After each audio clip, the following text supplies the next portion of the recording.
The goal is 12:15 p.m. and the goal is to drive around for an hour. We don't have any bandit signs, but the goal is to drive around for about an hour, maybe a little bit less.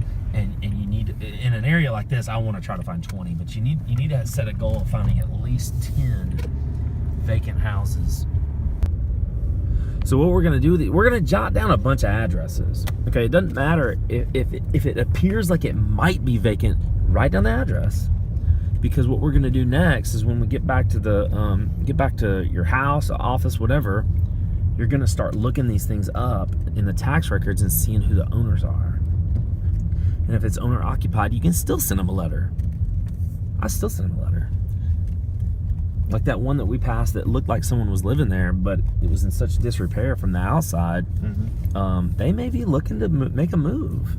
And you're just gonna send them a handwritten letter. I love handwritten letters because it's your chance of it getting opened is 100%. Yeah. Everyone's gonna open it. And that just it's better than a postcard, that says a generic "We Buy Houses" postcard. Man, you know how many of these people get? You know how many of those postcards these people get? They're just throwing that in the garbage. Even if you could help them, they're still throwing it in the garbage. I'm coming up here. This is just really convenient to me. This is my office, right next to my office. So it's convenient to me. You need to do what's convenient for you.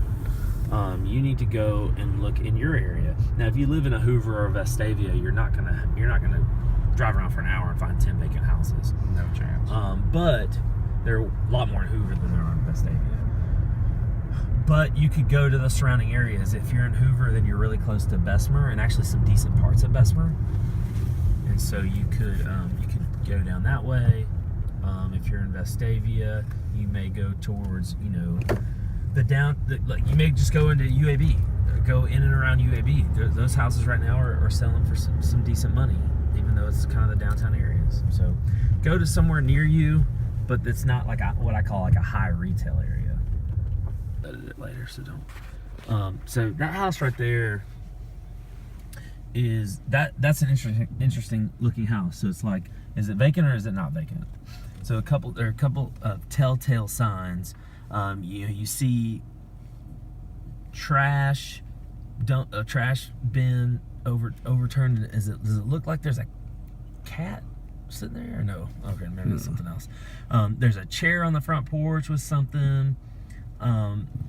That's a, probably someone lives there, but may not. That's an address I want to go ahead and write down anyway. You see how the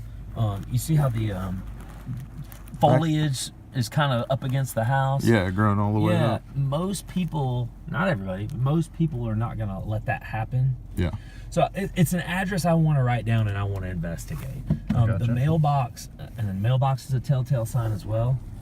Look at the mailbox. You see how there's mail in it? Yeah. But there's not like it's bazillion. not jam full. Yeah, exactly. Yeah.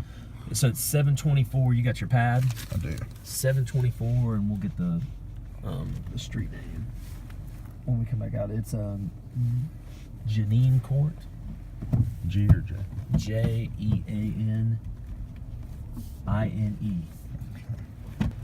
Even on a house like this where there's a car in there may be someone living there, okay?